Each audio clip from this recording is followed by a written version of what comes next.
खबर उत्तराखंड के देहरादून से है, जहां पर आपको बता दें कि उत्तराखंड कांग्रेस के वरिष्ठ प्रदेश उपाध्यक्ष सूर्यकांत धस्माना ने कहा कि कांग्रेस की तिवारी सरकार द्वारा बनाए गए कानून में त्रिवेंद और धार्मिक सरकारों द्वारा किए गए संशोधनों को रद्द किया जाए। प्रदेश में 2017 से 2024 तक हुई जमीन की खरीद फरोख्त की जांच हो।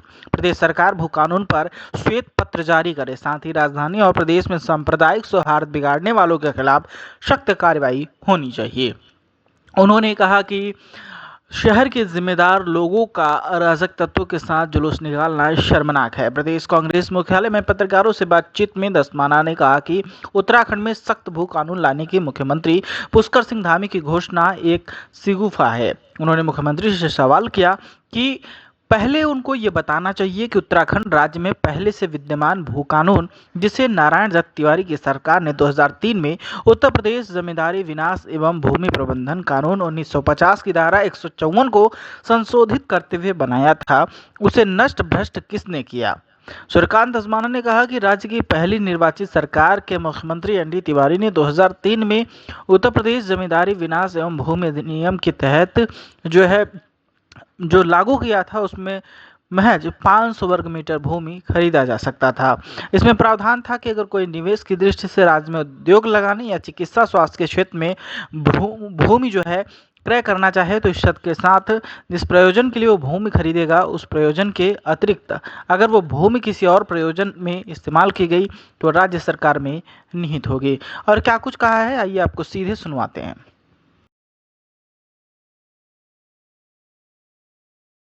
देखिए, भू कानून के बारे में माननीय मुख्यमंत्री जी का वक्तव्य हमने सुना भी और पढ़ा भी। हमारा ये कहना है कि उत्तराखंड में भू कानून सबसे बेहतरीन, सबसे सशक्त नारायण दत्त तिवारी जी की सरकार लेकर के आई थी। और नारायण दत्त तिवारी जी की सरकार ने 2003 में जो उत्तर प्रदेश का अधिनियम था 1950 का, उसकी धारा 154 में बाकायदा संशोधन करके और उत्तराखंड के अंदर ये प्रतिबंध लगाया था कि किसी को अगर आवासीय उपयोग के लिए भूमि चाहिए तो 500 वर्ग मीटर ले सकता है, उद्योग के लिए या किसी मेडिकल कॉलेज के लिए, हॉस्पिटल के लिए अगर कोई यहाँ पर लैंड लेना चाहता है तो 12.5 एकड़ की सशर्त जिस प्रयोजन के लिए लेगा उसका यूज करेगा, नहीं करेगा तो वो राज्य की सरकार में निहित हो जाएगी। इससे बेहतर कानून राज्य में हो नहीं सकता था। न तो निवेश रुक रहा था, न किसी को हम ये कह रहे थे कि भाई हमारे राज्य में मत आओ तो हमारे यहाँ इन्वेस्ट करने आओ, अगर आपको मकान बनाना है तो आप 500 वर्ग मीटर ले लो। ये कानून था तिवारी जी का। उसको नष्ट भ्रष्ट करने का काम भारतीय जनता पार्टी की सरकार ने 2017 से लेकर के और 2000 आज की तारीख तक जो सरकारें रही, त्रिवेंद्र सिंह जी की, तीरथ सिंह जी की, पुष्कर सिंह धामी 1, पुष्कर सिंह धामी 2, इन सरकारों ने इनको नष्ट भ्रष्ट करने का काम किया। अब आप बड़े महात्मा बन रहे हो, सख्त भू कानून लाएंगे। पहले ये बताओ कि हमारे जो भू कानून था उसको नष्ट भ्रष्ट किसने किया। हम व्हाइट पेपर की मांग कर रहे हैं। 2002 से लेके अब तक राज्य में जिन जिन लोगों ने जिन जिन प्रयोजनों के साथ जमीन खरीदी है, उसका उपयोग किसके लिए किया, किन लोगों ने जमीन खरीदी है, कितनी जमीन बिकी है, किस किसने जमीन खरीदी है, ये सारा व्हाइट पेपर में आना चाहिए। श्वेत पत्र की हम मांग कर रहे हैं।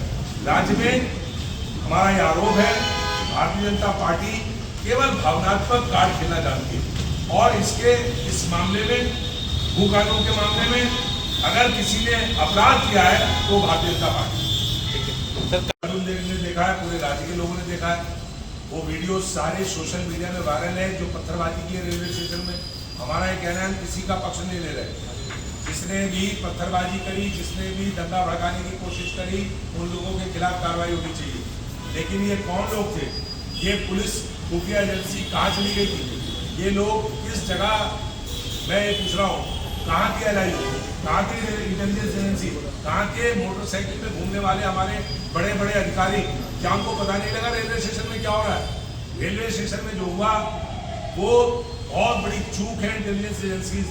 और उसके बाद जो कल 10 बजे से लेकर के रात भर तमाशा चलता रहा, पूरे शहर के अंदर जाम रहा, पूरे शहर के अंदर तनाव रहा, उसके लिए कौन जिम्मेदार है? हम ये पूछना चाह रहे हैं, कौन लोग हैं रिस्पॉन्सिबल?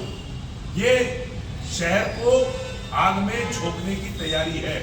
और सबसे बड़ा हमें आपत्ति है और सबसे बड़ा जो हमें अफसोस है, जो शहर के जिम्मेदार लोग हैं, अगर आप ऐसे लोगों के साथ फूल माला डाल करके घूमोगे, क्या उत्सव का माहौल था?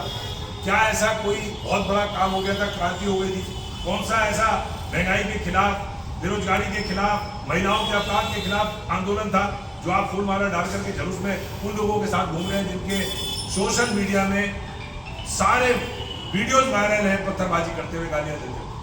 ये शहर के लिए, खुफिया एजेंसियों के लिए, पुलिस के लिए, एडमिनिस्ट्रेशन के लिए और राज्य की सरकार के लिए बहुत बड़ी शर्म की बात है, क्योंकि राज्य के माननीय मुख्यमंत्री इस प्रदेश के गृह मंत्री भी हैं। इसलिए राजधानी समेत पूरे राज्य में शांति व्यवस्थाओं की जिम्मेदारी है। लेकिन भैया लैंड जिहाद, लव जिहाद, मिलाद जिहाद, फलाना जिहाद, हर बात पे जिहाद लाने वाले लोग, वो तो इस बात से मैं समझता हूँ कहाँ उनको शर्म आएगी और कहाँ इससे जागेंगे। लेकिन सर ये जो अपराधी था उसको कुछ ही घंटे में पुलिस प्रशासन को छोड़ना पड़ा। आपको लगता है कि सत्ता पक्ष के दबाव में पुलिस? मैंने आपसे बताया सोशल मीडिया में सारे वीडियोज उपलब्ध हैं, वायरल हैं। जो हुआ है पूरा शहर जानता है, कैसे क्या हुआ पूरी शहर को कहानी पता है। हमारा तो ये कहना है कि राज्य की सरकार ही अगर ये चाहती है ये शहर आग में झुलसे, अगर राज्य की सरकार ही इस बात पे आमदा है, उनके पार्टी के नेता जो इस प्रकार से जुलूस में शामिल हो रहे हैं, जो पूरे शहर में अराजकता का वातावरण फैला रहे हैं, उनके साथ आप जुलूस में घूम रहे हो, तो ये पूरे शहर के सामने कहानी मालूम है। आप अंकिता भंडारी के मामले में शहर में बंद नहीं करते हैं, जुलूस नहीं निकालते, प्रदर्शन नहीं करते।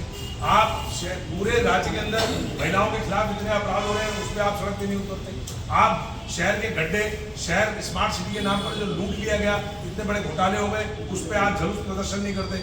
लेकिन किस मामले में आप पूरे शहर के अंदर जुलूस प्रदर्शन कर रहे हैं, किन लोगों के साथ आ रहे हैं, पूरा शहर देख रहा है। और मैं समझता हूँ शहर जब देख रहा है तो समझ भी रहा है।